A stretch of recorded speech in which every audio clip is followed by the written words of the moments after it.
Buonasera da Telefriuli, ben trovati al nostro appuntamento con l'informazione. C'è un nuovo centro vaccinale che si aggiunge in regione, è Villa Manin, dove la prossima settimana verranno inoculate 2000 dosi di Johnson & Johnson agli over 60. La storica residenza di Villa Manin diventa un centro vaccinale. Per 2 giorni nel prossimo fine settimana a 2000 persone di età compresa tra i 60 e i 79 anni verranno somministrate le dosi di Johnson & Johnson. L'operazione, che trasformerà nel weekend, il 15 e 16 maggio, il luogo simbolo della cultura in un hub, comporterà l'allestimento di 6 postazioni di vaccinazioni sull'esempio di quanto si sta facendo alla fiera di Udine. Al suo interno, dalle 9 alle 19, potranno essere somministrate 1000 dosi di vaccini al giorno, grazie alla presenza di una cinquantina tra medici, infermieri e assistenti sanitari. La vera novità di questa operazione massiva Codro e Pesa, spiega Riccardi, è data dal fatto che la Regione utilizzerà per la circostanza il vaccino Johnson & Johnson, che prevede la somministrazione di una sola dose, senza necessità di doversi sottoporre a una seconda inoculazione di richiamo. L'altra novità è che chi ha già prenotato la vaccinazione può disdirla per chiedere l'anticipazione in occasione delle 2 giornate di Villa Manin. Per l'assessore alla cultura Gibelli si tratta di un segnale concreto che avviene proprio in queste giornate di riapertura dei luoghi della cultura in Friuli Venezia Giulia. Infatti, nelle giornate del 15 e 16 maggio, nel complesso dogale saranno visitabili le aree non interessate dalla vaccinazione, ovvero la Cappella Gentilizia, la scuderia con i nuovi quadri multimediali, la Sala della Stufa, l'esposizione sui Magredi, nonché il Parco Monumentale. Nei prossimi giorni nel sito di Villa Manin saranno resi noti gli orari delle visite guidate. Vediamo ora i dati di oggi per quanto riguarda la situazione Covid in regione, con 68 nuovi casi rilevati su 4.916 tamponi molecolari, percentuale di positività all'1,38%. Per quanto riguarda i test rapidi, 2.847 hanno fatto rilevare 22 casi, 0,77%. I decessi registrati sono 6, si aggiungono a questi 2 pregressi, mentre i ricoveri in terapia intensiva scendono a 21 e si riducono anche quelli negli altri reparti, che risultano essere 157. Nel complesso, da inizio pandemia in Friuli Venezia Giulia sono risultate positive complessivamente 106.017 persone. E l'obiettivo della Regione, tornando ai vaccini, è quello di accelerare la campagna vaccinale e vincere le resistenze nella fascia over 60, in particolare dove le adesioni sono poco sopra il 60%, adesioni basse anche tra alcune categorie dei sanitari, in particolare OS e ostetriche. Tutti i numeri e i dati nel prossimo servizio. La Regione viaggia a una media di 70.000 vaccini a settimana, ma potrebbe anche sostenere un carico maggiore. A pesare su questo deficit è il flop della campagna sugli over 60. Su una platea di oltre 150.000 persone ha aderito, prenotandosi, solamente il 64%, una percentuale questa di 10 punti inferiore rispetto agli over 70 e over 80, una popolazione che, invece, ha recepito bene l'appello alle vaccinazioni da parte delle istituzioni, anche grazie ai numerosi punti vaccinali allestiti nei diversi centri diffusi sul territorio della regione, da Sacile a Gemona. Questo è un problema strutturale che il Friuli Venezia Giulia ha, c'è una diffidenza nei confronti della vaccinazione, è avvenuto in passato, sta avvenendo anche adesso, quindi è chiaro che noi abbiamo organizzato una potenza di fuoco di vaccinazione che supera le 10.000 unità giornaliere, rispettando quella che era l'obiettivo della gestione commissariale. Stiamo assistendo ad un'adesione che ci consente di avere dei buchi in agenda. Preoccupa anche la scarsa adesione di alcune professioni sanitarie, tra cui quella degli OS e delle ostetriche. Se il rallentamento delle prenotazioni fosse confermato, il Friuli Venezia Giulia raggiungerebbe l'immunità di gregge solo a ottobre e non ad agosto, come è nelle intenzioni del governo. Su 571.000 dosi consegnate sono infatti finora 477.000 quelle inoculate, ovvero l'83%, una percentuale leggermente inferiore alla media nazionale, 86%, ma voluta, a detta della Regione, per consentire un richiamo certo della seconda dose a fronte di una fornitura dei vaccini ancora incerta. Così, anche per AstraZeneca, il vicepresidente Riccardi afferma che non esistono dosi inutilizzate rimaste nel congelatore, come avviene in Sicilia o in Basilicata. Il ministro Speranza ha firmato un'ordinanza che consentirà le visite dei parenti in piena sicurezza in tutte le RSA. Ordinanza che è il coronamento di un importante e costante lavoro istituzionale della Conferenza delle Regioni, il commento a caldo del governatore del Friuli Venezia Giulia, Massimiliano Fedriga, che ringrazia per il lavoro fatto gli assessori delle regioni e il gruppo di lavoro emergenza Covid che hanno scritto le linee guida, senza le quali questo risultato non sarebbe stato possibile. Abbiamo dimostrato anche in questa occasione, ha detto ancora Fedriga, quanto sia importante procedere in un'ottica di condivisione istituzionale. Per questo proseguiremo a collaborare con il Ministero della Salute e in generale con il Governo per continuare a proporre tutte le altre linee guida e far riaprire progressivamente in condizioni di sicurezza tutte le attività e ridare quindi slancio e fiducia al Paese. La cronaca è stata una giornata di incidenti, in particolare il pomeriggio, tra cui uno purtroppo mortale che si è verificato sulla statale Pontebana, Venzone, dove 3 vetture si sono scontrate e una donna ha perso la vita. Sono state soccorse dall'equipe sanitaria inviata dalla centrale Sores di Palmanova, altre 3 persone ricoverate in ospedale. Altro incidente a Cavalico lungo via Nazionale, per causa in corso di accertamento si sono scontrati una corriera e una vettura. Nell'impatto il conducente dell'auto è finito in un fossato, fortunatamente non è rimasto ferito in maniera grave. Sono stati pesanti disagi al traffico con la strada che è stata chiusa.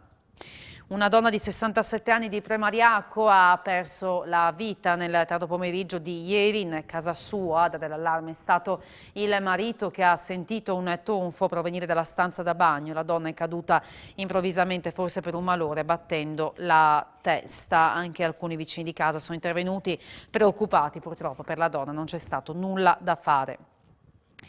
Ancora un maxi sequestro di cuccioli in Friuli Venezia Giulia. La Polizia di Stato di Gorizia ha fermato per un controllo al ex valico di Sant'Andrea un furgone italiano che trasportava dalla Serbia all'Italia 36 cani di varie razze, in particolare utilizzate per la caccia come segugi, brachi e setteri inglesi.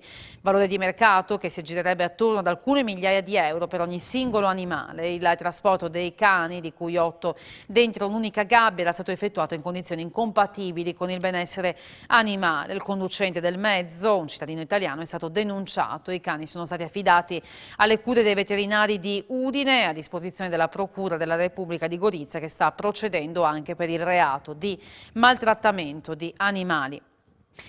Valanga sulle Tofane a Cortina, salva una sci alpinista di 27 anni di Tolmezzo. La slavina si è staccata a circa 2700 metri di quota, 200 metri sopra il rifugio Giussani. Sulla Tofana 3 amici stavano affrontando a piedi con ramponi il traverso che porta lo spallone quando la slavina ha trasportato la friulana a 150 metri più in basso e fortunatamente non è stata sommersa dalla neve ed è stata raggiunta dai compagni e da altre persone. È intervenuto l'elicottero del SUEM di Pieve di Cadore, una squadra del soccorso alpino di Cortina. Confartigianato Udine dona 50 camici da lavoro all'Isis Mattei di Latisana. La consegna stamattina saranno utilizzati dagli allievi del progetto Nautomatica.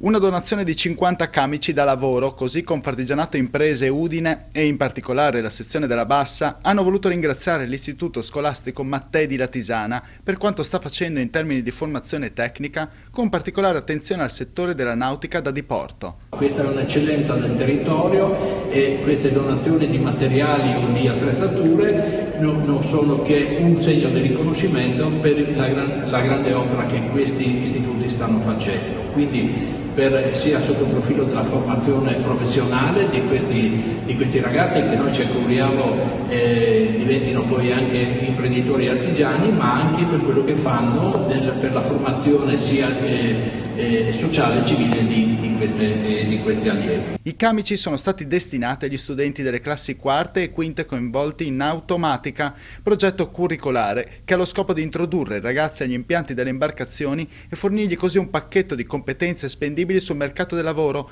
nell'ambito delle tante imprese attive nel settore della nautica da diporto. La consistenza del settore della nautica da diporto nella provincia di Udine la esprimiamo in numeri: 250 imprese iscritte a Confartigianato Udine mostra già un bel numero. Lo sommiamo a un indotto moltiplicativo, pare per 3, quindi ogni persona ne vale 3 nell'indotto esterno per la fornitura di materiali, quindi possiamo dire che è un indotto molto importante. Siamo allo sport con l'Udinese che raggiunge quota 40 punti, ma deve aspettare ancora lo scontro diretto tra Benevento e Cagliari per sapere se potrà festeggiare la salvezza matematica. Oggi ha pareggiato al Friuli 1-1 con il Bologna, avanti dopo meno di mezz'ora con una rete di De Paul. È stata raggiunta nel finale ancora una volta su rigore causato da Musso e trasformato da Orsolini. Sentiamo Gotti. Il primo tempo è stato un primo tempo di grande personalità. Non avevo la sensazione che stessimo concedendo tantissimo. Facciamo un piccolo inciso. Al 10° minuto del secondo tempo il Bologna Schouten viene graziato sul secondo cartellino. Poi però riusciamo di nuovo a farci gol da soli. Poi questo rigore che allunga in maniera paradossale questa striscia che stiamo subendo da un lato e che ci infliggiamo dall'altro.